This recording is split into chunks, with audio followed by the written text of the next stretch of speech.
Assalomu alaykum bolajonlar. Sizlar bilan bugun bir qancha tajribalar ko'rib chiqamiz. Atmosfera bor, to'g'rimi? Havo bor. Havoni lekin biz ma'lumlaymiz, ko'zimiz bilan ko'rmaymiz. Buni bilishimiz uchun nima qilsak bo'ladi? Ma'lum bir tajribalar orqali ko'rsak bo'ladi. Buning uchun mana bunday olib, yoshlikda hamma ruchka bilan o'ynagan bo'lsa kerak, to'g'rimi? Olib qana, uch tepani qichi desa nima bo'ladi? Demak, ichida havo bor ekan, mana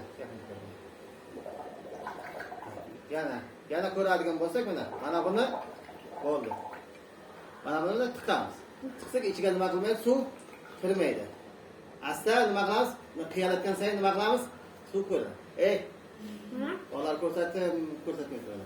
Asta qiyalatgan sayin nima qiladi? Ichiga suv kirib boradi. Demak, xuddi boyaga o'xshab nima qilyapti? Suv ajralib chiqyapti. Buni bir qancha nima qilishimiz mumkin? Tajribalar orqali ko'rsak bo'ladi. Suvda qanaqa tosh yo'q? Suvda quruq tosh yo'q, to'g'rimi? Hozir mana shu yerga mana bu quruq narsani solib, men quruq ham nima qilishim mumkin? Olib chiqishim mumkin bo'ladi. Buning uchun nima qilaman? Mana bu ichiga buni solaman. Yaxshilab solib. Ichiga buni nima qilamiz? Bitiramiz. Ichiga soldik. Hamda nima qilamiz? İçiga solib mana ostiga solamiz. Oxiriga tushdi, to'g'rimi?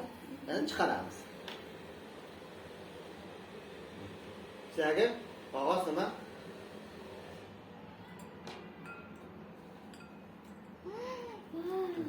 Quppa quruq chiqdi. Hatto buning ichida nima ham qilishimiz mumkin? Olov ham suv ostida yoqishimiz mumkin bo'ladi.